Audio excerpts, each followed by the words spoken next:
You hatch from an egg. Your tiny legs push forward, breaking free from a hardened shell that kept you alive through winter.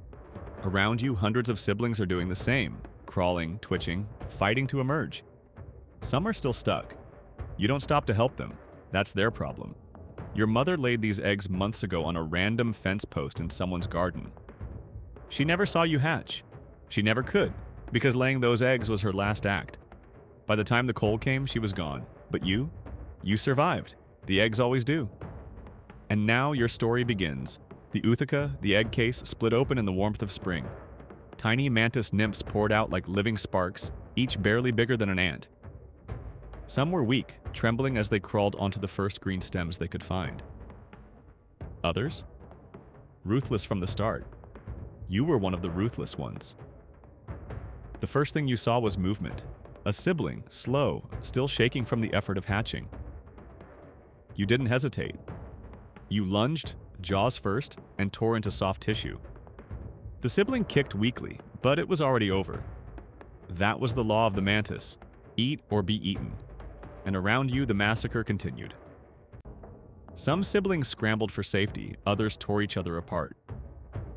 By the time the frenzy ended, only a handful remained. You were one of them. You climbed. The world was enormous. Forests of grass, towers of flowers, buzzing skies alive with wings.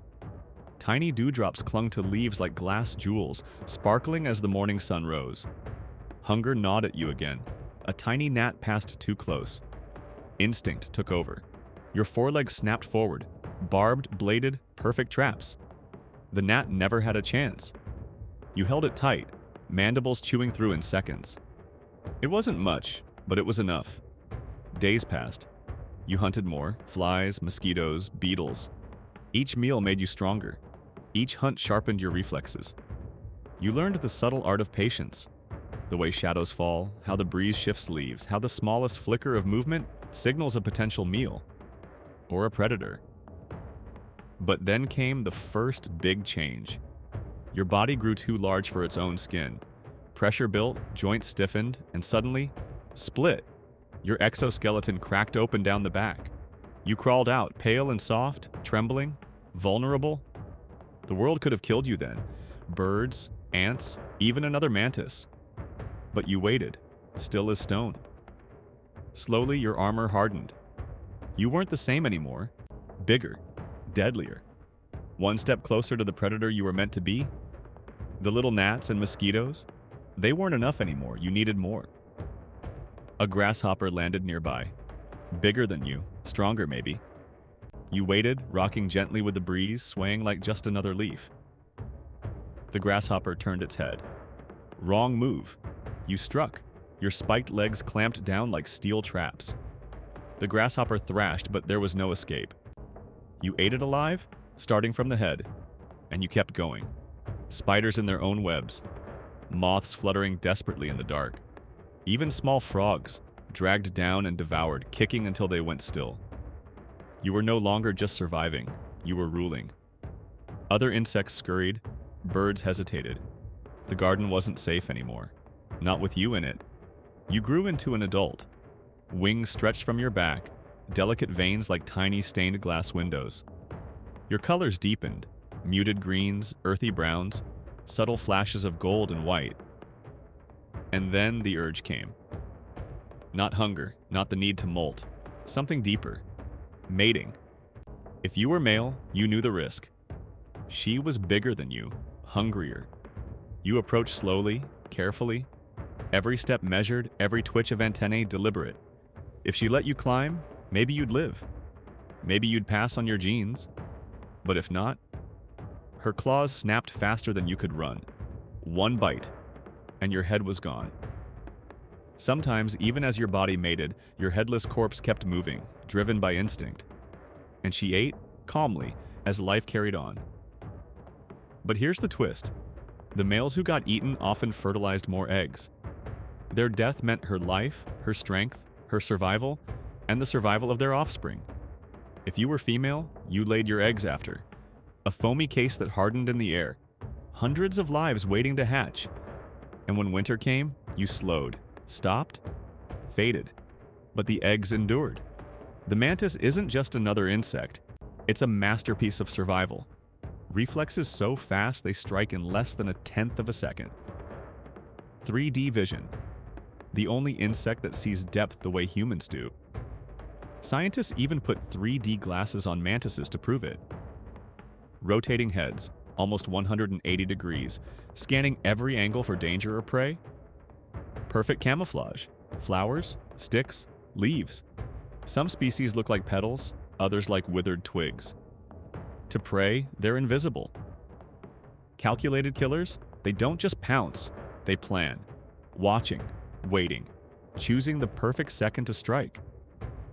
And for millions of years, this strategy has worked. Mantises aren't just survivors. They're predators refined by time itself. But even the perfect predator isn't safe from everything. Sometimes the enemy comes from inside. Horsehair worms, thin, wriggling parasites, crawl their way into mantis bodies. They live hidden, coiled deep inside, feeding quietly as the mantis hunts and grows. Then, one day, the worm takes over. It hijacks the mantis's brain, forcing it toward water. The mantis fights, but the pull is irresistible. It plunges in. The worm bursts out long and writhing, leaving the mantis to drown, twitching and lifeless. Other parasites, wasps, flies, lay eggs on mantises, their larvae eating the host alive from within. The mantis, predator of so many, becomes prey to creatures smaller and weaker, undone not by force but by invasion. Even the deadliest hunter has a weakness, yet not all enemies hide inside. Some face the mantis head-on. A frog hops too close. For most insects, that's instant death, but not for you. You lash forward, claws locking around its head. The frog thrashes, legs kicking, but you dig in deeper. It slows, then stops. Another meal. A snake slithers by. It flicks its tongue, curious. Too close. You strike its face, clamping down on scales, chewing as it writhes in panic. To anyone watching, it looks impossible, an insect overpowering a reptile. Yet you hold on until the struggle ends. And then, the ultimate challenge? A bird. A hummingbird darts too near, wings buzzing at impossible speed. It should be untouchable, but you time it perfectly. A single strike midair, claws snapping shut around fragile bones and feathers. The bird fights, but you drag it down, biting through skull and spine. The garden's top predators, frog, snake, bird, fall one by one. You, a creature barely the length of a human hand, have become the hunter of hunters.